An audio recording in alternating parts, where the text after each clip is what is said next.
I think down the road, we're going to have it far more natural language oriented, and you'll just be able to kind of communicate with the tools in a way that would feel far more human, like you would if you were sitting next to an artist and said, no, no, no, I like it, but I think it just should be a little bit more blue or a little bit more, textural or whatever that. And then they just kind of do it. AI is being used for scripting, for shooting and producing movies. AI is being used for everything. Hollywood production is being transformed by artificial intelligence. Today, we are super excited to have a creative pioneer in the world of AI, Chad Nelson. Chad has been in the creative industry for over 25 years. His experience ranges from being the founder of a multimedia game studio to working as a creative director. He also created the first ever Dall E short film, and it's called Critterz, and you can check it out online. It's super good. Chad currently lives in San Francisco, where he is the chief creative director for Topgolf Media, a sports entertainment complex that features an inclusive, high-tech golf game that everyone can enjoy. It's super fun. I've had many birthdays there. Chad is a researcher with OpenAI, helping them to develop the future of creative tools. Chad, thank you so much for hopping on the podcast. Oh, absolutely. Thanks for having me. So we want to kick things off with just kind of some general questions about your creative journeys. So if you could just briefly tell us about what your career has been like and how that transitioned into the world of AI research. Yeah, well, it's been a fascinating journey. I'll put it this way. I mean, because AI has really only come into play in the last 18 months, I would say specifically. Most of my career has been as a creative director, has really focused on how do we take new technology and utilize it in entertainment or interactive applications. So, i.e. video games. I mean, my early career, I was building websites for movie studios, and essentially when they didn't know how to build content for the, I think they called it back then the information superhighway. I mean, to name myself, I mean, but or cyberspace, as they used to say. I mean, it was the early days, and the studios, who were obviously content experts, had no idea what these websites, what you could actually do on the internet, and so worked in the beginning of my career as, okay, great. How do we take entertainment and bring it to essentially the early web? Started also doing, with that experience, I basically came up with a way of bringing real-time 3D graphics to the web, and then also streaming media onto real-time 3D graphics. So in a way, it was in 97, 98, we were building some of the first metaverses, which was kind of funny. And then that company was sold to Onto, which then YouTube utilizes their codec, and then Google bought. So in a way, I feel like I've been at this like bleeding edge of each kind of wave of the kind of the internet and our digital, essentially our digital future. And what's interesting is fast forwarding to then about 18 months ago, when OpenAI, actually 2 years ago, when OpenAI really announced GPT-3, I was very fascinated what GPT meant for really specifically video game dialogue, because I was so, and in a way, bored of video game environments where when you run into an NPC, it was like one of 7 canned responses every single time. And so thus, I think players get used to this notion that, oh, there's characters, and then there's just this dumb fodder that you can drive over, shoot at, or whatever. They basically, they're just little like essentially, well, they're NPCs, they're robots essentially. And I felt like, well, that's not how the real world works. The real world is everyone has motivation and emotions. And if you could actually run into someone in a video game environment and they were not going to respond in a way that was expected, but now unexpected, that actually might change our emotional connection to these simulated worlds. I mean, greatly. Like if someone panicked or someone actually wanted to engage with you in conversation, that might really, truly change the fabric of interactivity in so many video games. So I was very interested in that.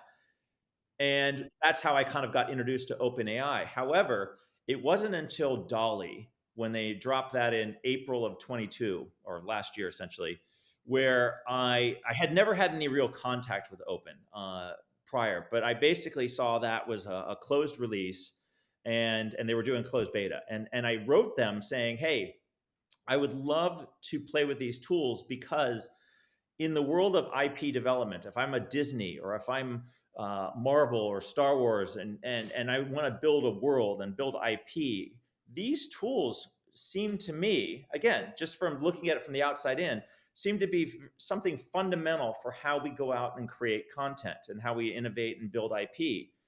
And and so I was just like, I would love to experiment it with that kind of lens. And luckily, they let me in, and I started playing with Dall E. And I would say it was probably one of the most transformative, first days of using a piece of software that I've ever experienced. I mean, outside of maybe Photoshop in the 90s when they added layers, when you're like, oh my gosh, layers, like it changed everything. But this was, I just found myself creating faster than I've ever been able to create prior. And as you have like an idea goes off in your head, the ability just to quickly visualize it, see it, generate it, and then modify it and tweak it. I mean, even day one with Dall E, they had in painting. So, I mean, Midjourney obviously finally released that just recently. But so from the very outset, they were doing some very innovative things with essentially generative art. And I found that, yeah, that for me, that was just probably one of the most, I don't know, significant days in terms of where I saw, wow, there was everything before, and now this is the moment where we're kind of entering a whole new era. If we had the computer era of the 80s to the 90s, the internet era of really the mid 90s to the kind of through the 2020s, I think we're now entering this new AI era. And this kind of represents the beginning of that. But yeah, that's how I got started in it. And what was fascinating is, I mean, I'm sure you all have created, and when you play some tools, you experiment and you come up with some images or animations, again, depending on the tool. I made this collage of all these characters because in the beginning, Dall E or Open didn't want us to do or have anyone build people or create people, because I think they were still doing bias training, and I think they were so concerned about deep fakes and so those concerns. So my background being in animation, I do what most animators do. It's like, well, great, I want to express emotion through characters. And I was very curious to see how the AI could handle expressing emotion. Because I'd seen like, the avocado chair or like a squirrel on a skateboard in Times Square. I mean, those things are like, A plus B equals C, those were kind of nice things. But to me, this was, to see emotion was the thing that I really wanted to capture. And so anyway, one of my first prompts was a red furry monster looks in wonder at a burning candle. And when it came up, I was blown away because it was definitely a red monster. But what was more important, and I was looking at a candle, but more important is you felt the wonder. It was one of those like aha moments where you realized this thing is getting emotions better than I ever thought. And if this is the starting point, like if this is the beginning, this is the worst it's ever going to be. I'm like, wow, we're already like kind of at masterclass level. That statement right there is such a good point. And I feel like that's what we're walking around trying to share is just like, no, this is just the beginning. Like when you're watching these films, like we're comparing it to things, right, that are just on the silver screen, but this is the start of seeing the quality we're getting from these. And it reminds me of Caleb and I a few months ago, we were in San Francisco at the Walt Disney Family Museum, seeing the very beginning of, what he was creating, what their team was creating. And it's very interesting to see, that beginning to where they are now, right? Yeah. No, I was going to say that I love that museum, by the way. And it also reminds me of the story when Steve Jobs brought in investors into Pixar to invest into the studio when they were building Toy Story. And they showed the sequence of, if the rumor is correct, and the story could be half myth at this point, but was the old plastic soldiers sequence when they were doing like kind of trying to infiltrate through the house with the little soldiers, toy soldiers. And Steve Jobs showed that sequence and said, "This is the worst thing Pixar will ever create." And because he knew that was obviously the technology was so limited, but yet that scene was still so entertaining and so captivating that of course they were able to generate all the funds they needed. But it was like that moment where you're like, okay, if this is the bottom, if this is really the worst, that's pretty incredible. And obviously we've seen what Pixar's done. So No, I totally agree with you. It reminds me of people looking at Pong when Pong first came out and then declaring that there's no future for, video games and storytelling. Like this is just the very beginning of this large revolution that you're talking about. So you brought up so many points. We could have probably a 10-hour conversation out of just what you've brought up right now. I want to kind of pick apart what you've said kind of piece by piece and kind of work through some things. We'll start at the end.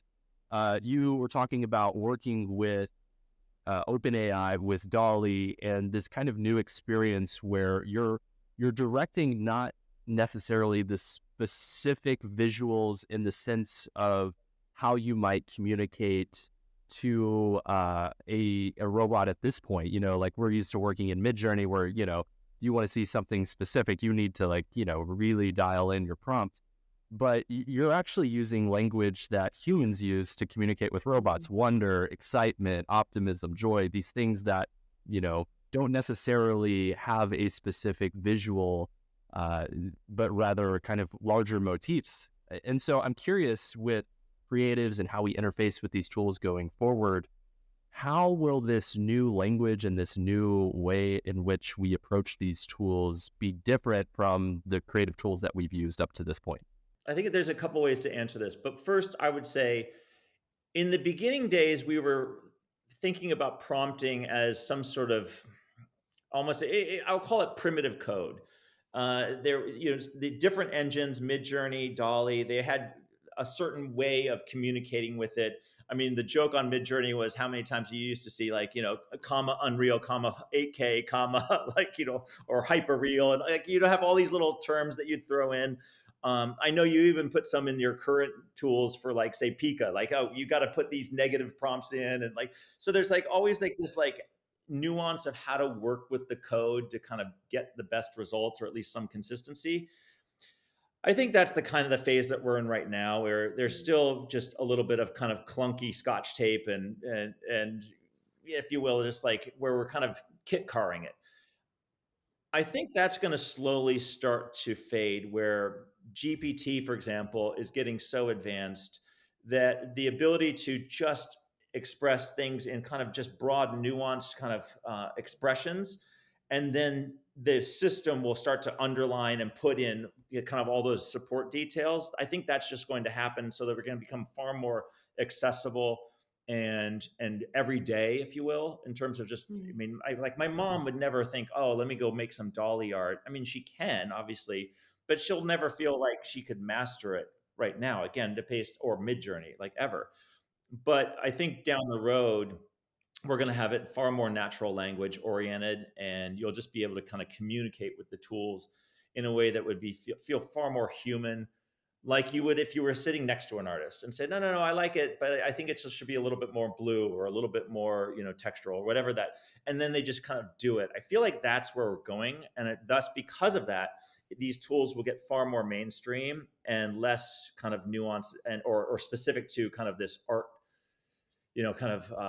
I don't know. I mean, we're certainly an AI enthusiast community, but we're also kind of at the tip of the iceberg. But I think in terms of mainstream, these things are going to get far more just knowledgeable and broad.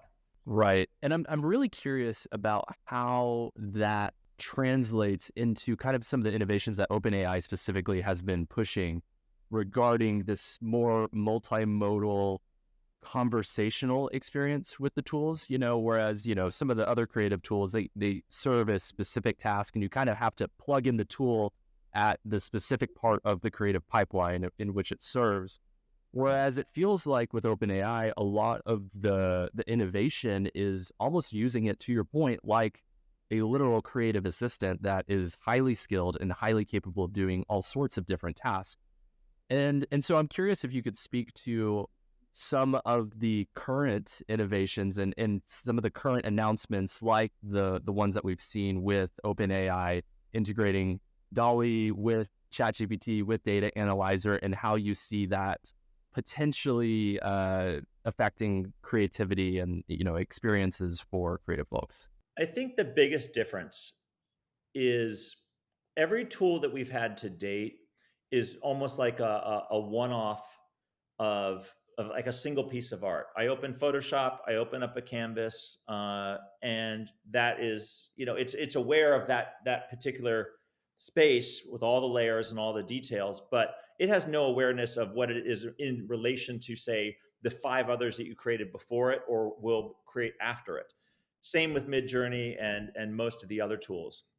I think what's fascinating about what Open is doing, and in releasing Dall E 3 and combining that with Vision, so that you could insert an image or upload an image into GPT or Chat GPT, and then say, "Hey, describe this image," or "What do you see?" And I've done this before, where I've uploaded, say, a character, and it doesn't matter what tool, Midjourney, pick a tool, but upload a character and say, "Hey, describe this," and you'll get a kind of I could describe, or I'll say is like the court reporter description, like, "Oh, this is I will do example. This is a golfing raccoon, and this golfing raccoon is wearing this," and I'll tell you about the outfit and the setting and all that.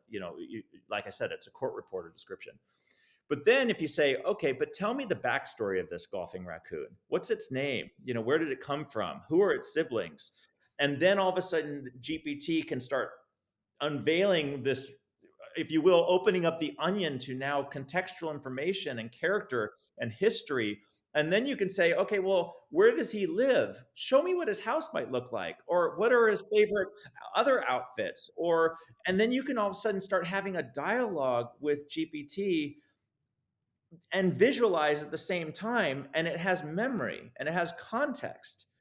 And to me, that is where, like, all of a sudden I see, like, I mean, don't get me wrong, Midjourney is an amazing visual tool, and it can produce brilliant output, if you will. But it's also, again, it's a one, like, single image. Okay, I want to create this now. Oh, now I need to create its house. Okay, so let me describe its house. Whereas with now, where Open is, I think, going with GPT and these tools. And again, for me as a creative, I've found it's almost become this creative brainstorming partner and visualizer, conceptual art team, just as much as it is producing final art, that I could then bring to an animator or to a 3D artist and say, "Now build this." So to me, it's becoming far more of a true collaborator in my own creative process. And I think that is the big difference, again, between how I've used tools in the past and how I think I'm going to be using tools in the future. That's so exciting. And I love that you explain this, because I was actually thinking, if I were brand new to these tools, when you talk about building IP using them, is that what it looks like for you? You'll just start kind of with an image. Like, how have you built IP, especially for Critterz and the different shows you've worked on? I created Critterz before ChatGPT was released. And I wrote that one, and most of that was through my process of improv. Done a little bit of acting and theater work, and so I found, like, say Larry David in Curb Your Enthusiasm. You kind of create a scene, but then you just improv or do a lot of improvisation, and then kind of save the best parts, and then you put that in together as a final script. That's kind of how I did Critterz. But in this case, going forward, it's fascinating because I could upload now the characters of Critterz into GPT or into Chat, and say, "Hey, here are all my characters. Now I want to do a new scene, and now they're going to start a band. Oh, what would be funny names for the band, or what would be some of their funny songs?" And it knows that, oh, this character likes coffee, or this character is a conspiracy theorist, or this character, like, so it So kind of good. knows those things inherently already. So in a way, as a storyteller, filmmaker, animator, you feel like you're working with someone that is collaborating with you, as opposed to just kind of constantly directing a tool to hopefully get what it is that's in your head. I love that. It feels like it unlocks that creative collaboration environment that is really magnetic whenever you are physically with people. But for a lot of us, it takes coordination to have those chats, those meetings, or there might be, physical limitations to having that creative assistant. So it feels like it's almost creating that collaborative workflow, but using digital tools, which is really fascinating to think about. What's interesting is some people also give it some criticism, because they're like, "Well, where does the where's the humanity if that's what you're doing? Like, where does that?" And the reality is, I found that, again, ultimately I am the decision maker. As a creative, I am the one that's guiding the ship or steering the ship, if you will. And these the exploration that you can do with it, it's not determining the final outcome. I'm still the one that has to essentially curate what I think is the best of all the creative ideas that it gives me. But what I love is that it gives me a lot of ideas very quickly, and it allows me to explore maybe some avenues or areas that I just wouldn't have had either the time or even thought of before. And to me, that's where it gets exciting. But still, at the end of the day, I feel like, yeah, it's not making the final decisions. That's ultimately up to you. I feel like for a lot of the people who are really hesitant to use these creative tools, most of them have more than likely not hopped in and actually started to try to create a project like Critterz that uses AI to create the artwork, or, you know, to be involved with aspects of the script writing process. Because what they'll find is it's a very labor-intensive process that requires curation and taste. And, you know, yes, it's easier to make it, but it's still very much a process that is work at this point. It is. It's funny. I had a conversation with an architect recently where we were talking about how they brought in AI into their production process, and we were saying it's still a little bit of a slot machine pull. I mean, they're still just like that. Oh, okay, let's see what I get. Pull the slot machine, and they're like, yeah. So you could go through 4 hours, let's just say, of iterating and iterating and iterating, and it doesn't guarantee that you're going to actually get something brilliant. You just might get a lot more mediocre things in that time. You still have to do the work. Like, you still have to guide it and figure it out. It's just that you might be able to explore, instead of 5 to 10 ideas in a given hour, now you can explore 50 to 100. But it doesn't mean those 100 are brilliant. I mean, you still have to be the one that figures out, what's going to take it and make it exceptional.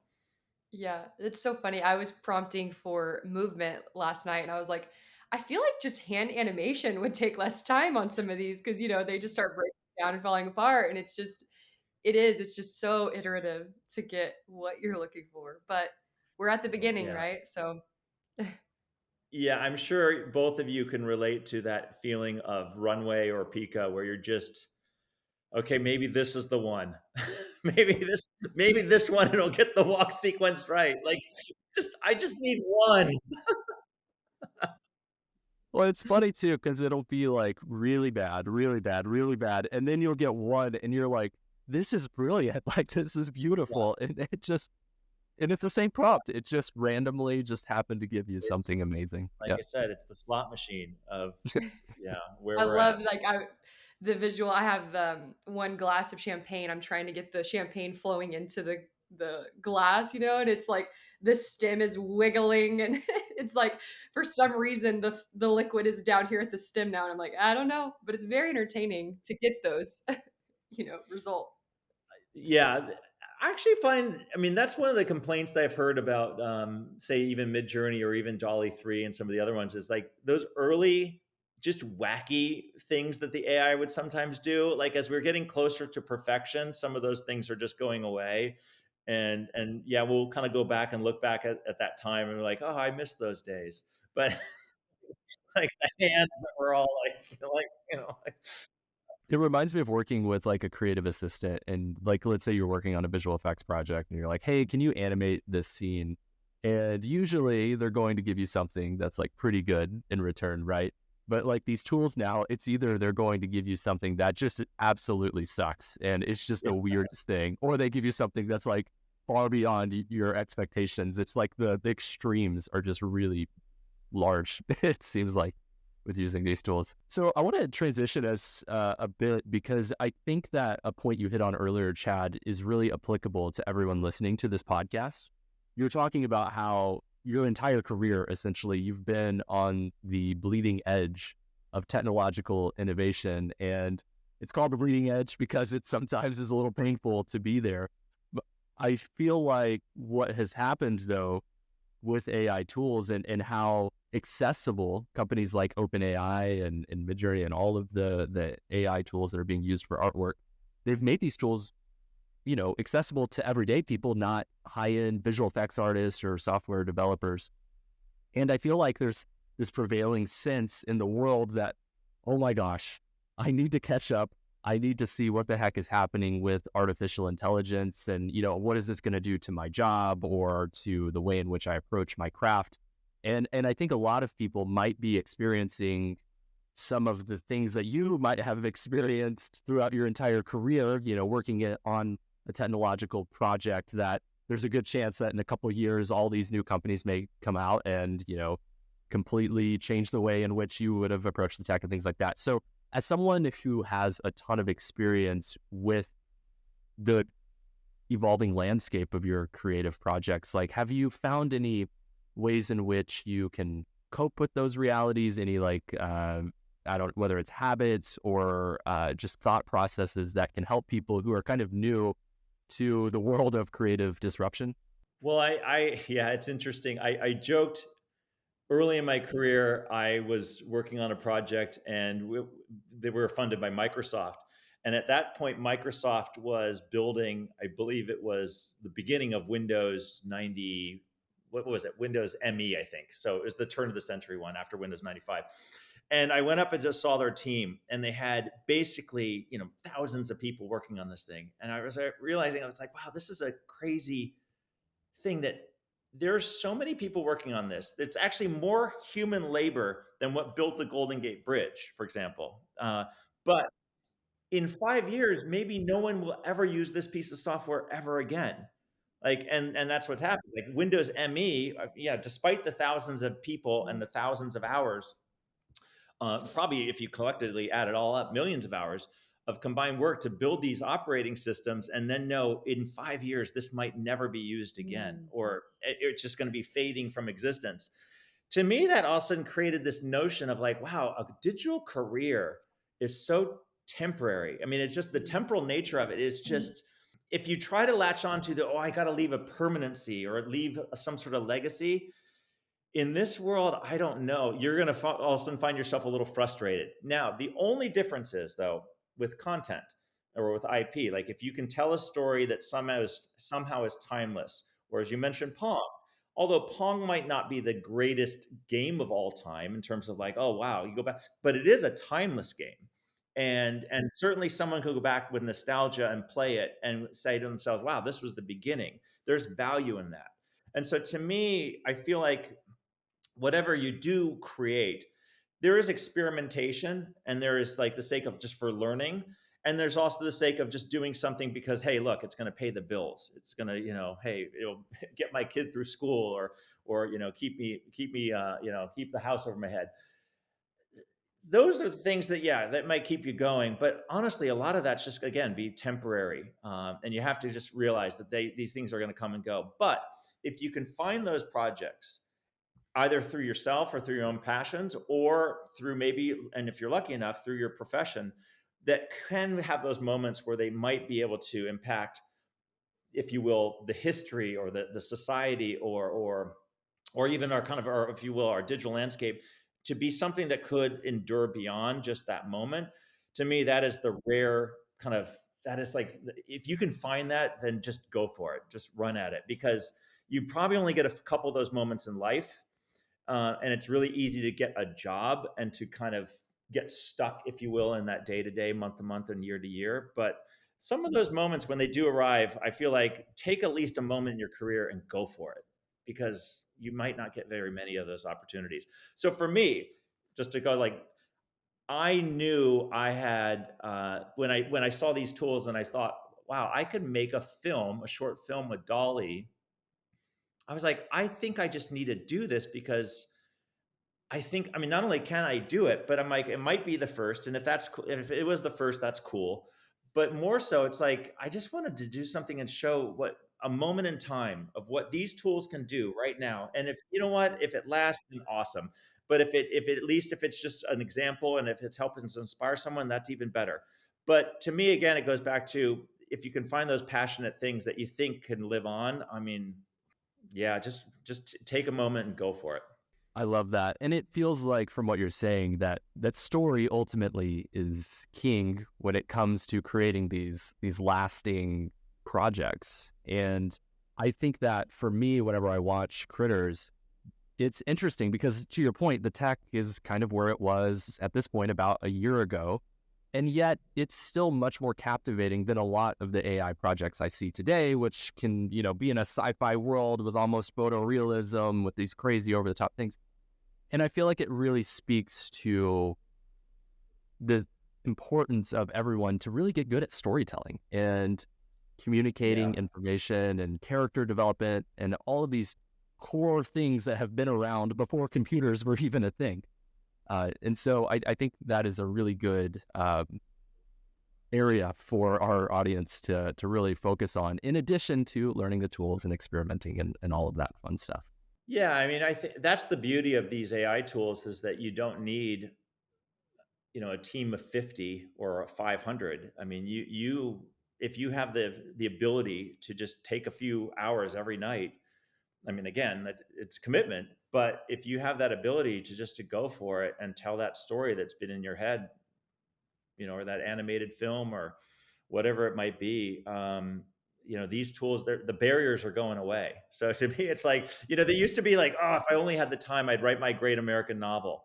You're like, oh, well, you might start having the time soon. So like the excuse can start to drift away. And I think for me in life it is amazing how fast time does fly by. So, I feel like my career has been, I mean, I can still think of the first days of when I was starting out and building up my first Mac lab. And it was just like, I mean, it goes by in a heartbeat, but yeah, those projects that do kind of transcend and mean a little bit more to you, those are the ones that, I look back on with great fondness. And I would hope that, that people give themselves that opportunity to take that time and do those passion projects. Can you share one example of something that you look back on with fondness, like a project? Well, I mean, it's funny. I had this in 2005. I was on vacation and in Mexico, and I went out and played a round of golf. And I was like, wow, this is really an amazing experience. Like, how could I do this every day? Or how could I capture this feeling every day? And that little statement, as soon as I kind of got back on a plane, I was like, I wonder if I could do a way or create a way for you to be able to play virtual golf, like in a photorealistic manner that captured a little bit of what I did in that moment. And so I started experimenting again back in the days of Flash. I started experimenting with some digital photography because I'd been playing with that a bit. And then I started researching terrain mapping and how you could actually essentially get three-dimensional topology maps of actual landscapes. And started looking at from the GPS software to laser scanning, LiDAR, and photogrammetry. And anyways, basically found, wow, there's a way we could actually get this topology data and combine it with a digital photograph, and thus you could then play a virtual round of golf essentially on a photograph. And so I built a prototype, and then the day of my second son, my youngest son, being born, I decided, I think I'm going to quit my job and just do this. And like, no one usually says, hey, on the day of your childbirth. I think that's a moment where I want to start something new in addition to something new. but that's what I did. And because it was like a moment of like, hey, if I think I have a pathway to do it, and I feel like the technology is there, but no one's done it. Then like no one's taken these tools that all exist and put them together in this certain way. I think I might be might be able to do something that no one's seen before. And again, if you kind of tell yourself, well, no, maybe I'll do that next year. I'll do it. Well, let my kids get a little older and then maybe I'll take that risk. It was like, I don't know. I just was like, no, I had this idea. I felt like I could do it. And I just went for it. And then sure enough, 10 years later, I sold the company to Topgolf. And I love that even for the audience listening to this podcast, because I think a lot of that creative inspiration that can come from using AI tools right now can open up more of those opportunities, whether it's in creating a business like, what you did with your golf project, or in simply doing a creative project that opens up other opportunities. It's wild to see. So we have this like weekly film news where we kind of have like AI films of the week. And it's crazy because almost every single person that's been featured in that AI film news of the week has gotten back to me to say that they've landed some sort of job or creative opportunity. And that simply came because they're just experimenting and they're putting stuff online. And we get messages all the time of people who are unlocking brand new opportunities that did not exist before these tools became available. So it seems like that creative experimentation and just having fun with it is ultimately like not only like personally fulfilling, but it seems to unlock some really cool opportunities like what you mentioned. Yeah, I mean, Shelby, to answer your question another way, I never thought in my life that I would actually ever work on the cover of Vogue magazine. And so when OpenAI came to me and said, "Hey, we have this opportunity to do a Vogue cover with Bella Hadid, and they want to use Dall E as the whole, essentially all the background art, and maybe even enhance the fashion and modify the fashion with the AI. Would you be interested?" And I jumped at that chance. I'm like, I've never. I mean, that's kind of like outside of my comfort zone, but high fashion and like, but it was an incredible experience in just saying, okay, no one's really done this before. Let's just try it. I mean, Photoshop hadn't released their generative fill yet, and now obviously I look back at it now and go like, it would have been so easy had we had generative fill then, but it was again, it was just like, let's just try it. Let's just go for it. Let's just see what this might result in terms of the visuals, in terms of the experience, and working with a whole slew of highly creative, artistic individuals who, in a way, recognize technology, but that's not their lifeblood. It's not like what kind of we're like experimenting with it every day. So to me, it was a fascinating just experience in life that I can't believe or really AI opened that door to allow me that, that opportunity. This cover is incredible. If it's the one I'm seeing, it's blue. Yeah. Is this Yeah. right? Yeah. This is so cool, Chad. I'm Yeah. obsessed. This is like, I'm Well, amazed. I what was crazy about it is, okay, I'll just tell the story real quick. So originally it was just going to be the cover. And then when we showed some examples, then it turned into, okay, let's do a 16-page spread with something like 20 images. And I think in the end it turned into 18, I think in final. I can't remember exactly. But they didn't increase the time. So we only had 2.5 weeks to do a cover and a full 18-page spread of all these images with Bella. And it was a lot of late nights. It was a lot of, I'd finish basically my day job, and then like I'd eat dinner, and then it's like, okay, here we go, because Paris is waking up. Let's just start, and we go. But it was an amazing experience. a little sidebar on the whole fashion conversation. I was like trying to find some brown boots the other day online, and I was just like, oh, I cannot find these boots. I want a very specific cut with the heel, right? And I was just like, you know what? I'm just gonna go prompt for exactly what I want. And so I was like in mid And journey, if only you could have them 3D printed. right? But I was like, just in terms of just getting inspiration, I was like, this is really cool. And then I kind of went in a weird rabbit hole of prompting for like sweaters inspired by animals. It got a little strange, but it was really fun. Like high fashion, like cool sweater with like a sheep head sitting on it that was like woven together. I don't know. It was very strange, but really entertaining. Well, sidebar, that's over. Rapid fire questions. So these typically you can answer yes or no, but if you want to expand on any of them, Okay. you're welcome to. All right. So the first one, starting with a soft one, uh, will AI hurt or help the creative industry? I think it's going to help it ultimately, because we're going to see far more people be able to enter this world than currently kind of exists now. I mean, one way of answering it is, think about editing. In the early days, it used to be reel to reel editing. Only a very few number of people could actually even make a living editing. Today, and then when we went to digital editing, a lot of the editors were freaking out, like, just like, oh, this is going to destroy editing. The artistry's gone. Like, the hand done nature of it is going to be destroyed. And you think, okay, yeah, so Avid might have been simple in the beginning, but now, I mean, there's far more people editing on their iPhone with, be it whatever tool, Adobe or CapCut, whatever. I mean, pick a tool, right? And in a day, we're probably lapping what the entire editing community used to do in the 70s and 80s. So to me, it's like, I get maybe the fear response, but the art of editing has not vanished. In fact, I think it's only expanded. And I think these AI tools are going to do that again. That's such a good point. I don't know if you've seen this interview. It was like in the 90s when Adobe Photoshop was released and they were on the Today Show. And they were like, so if you have this photographer and this other photographer and you're now mixing their images, like who owns the image? Who has the rights to this image? And how are we going to be able to distinguish like right, like whether this is a real image or not? And I was like, this is such a relevant conversation that we're just having again.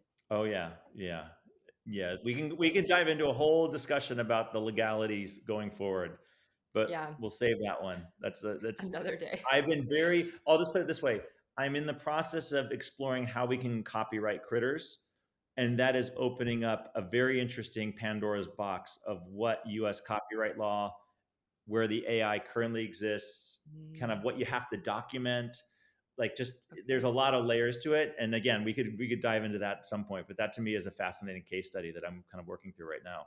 Yeah, I would love to hear the progress with that. And maybe as you continue to move forward with it, we can Yeah, have a yeah. I would, conversation. That's very yeah, interesting. give me a couple of, I don't know. I mean, these things are, it's like, we're so used 2 to things days. being done in days and weeks. And then you realize the Copyright Office is more of a months to years approach. But They need to use some AI tools, don't they? yeah, I know. No kidding. Yeah.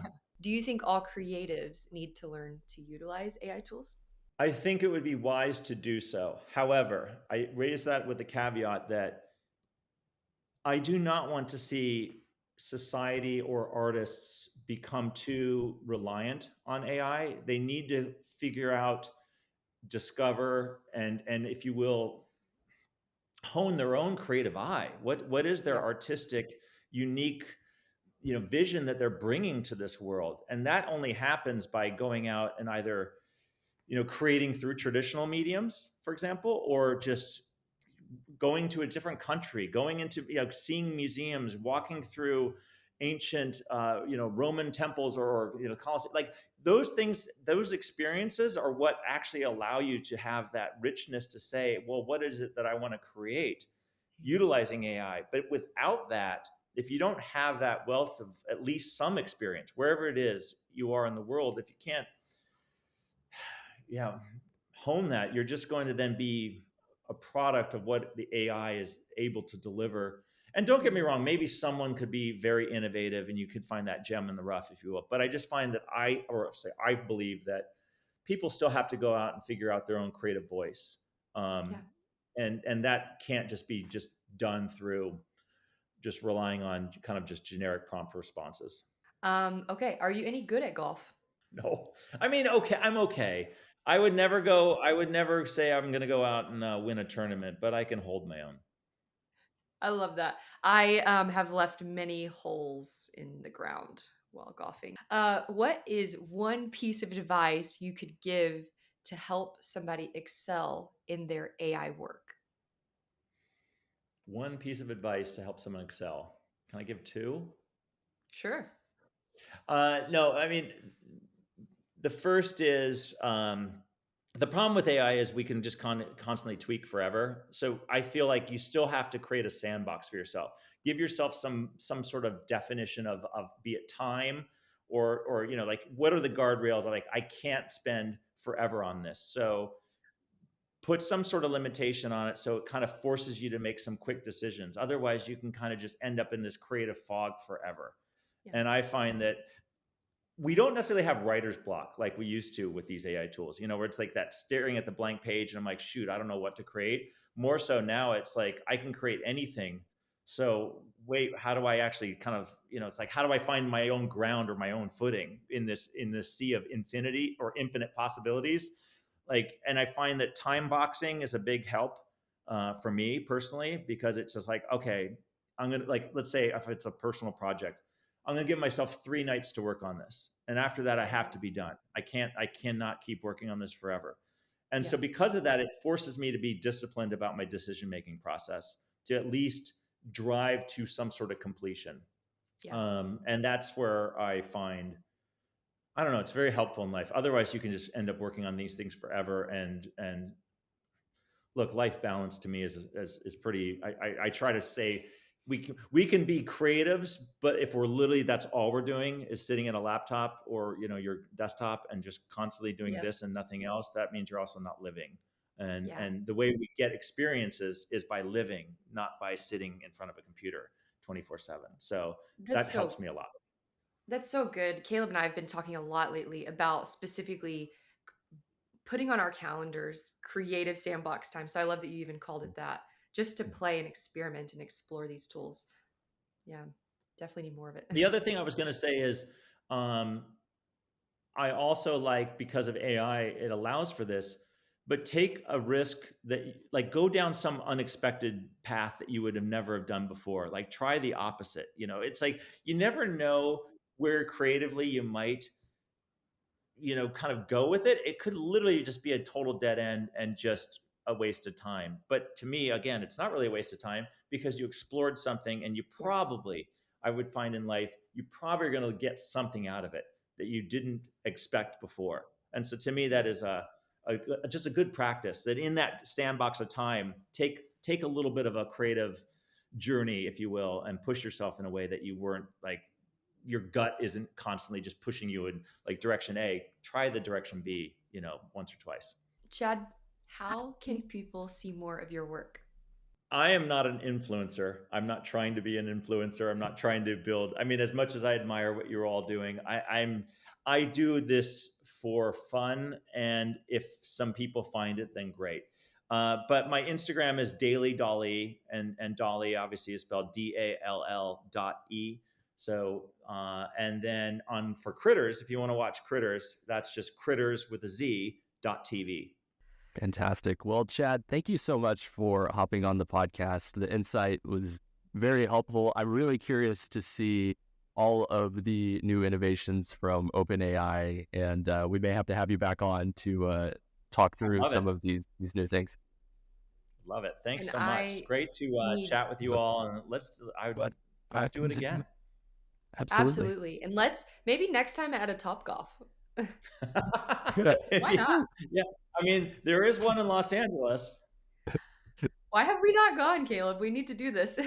El Segundo. It's right Okay. by LAX. So when you come back from your next trip, What time is just it? go right to the Topgolf there. Perfect. Go down.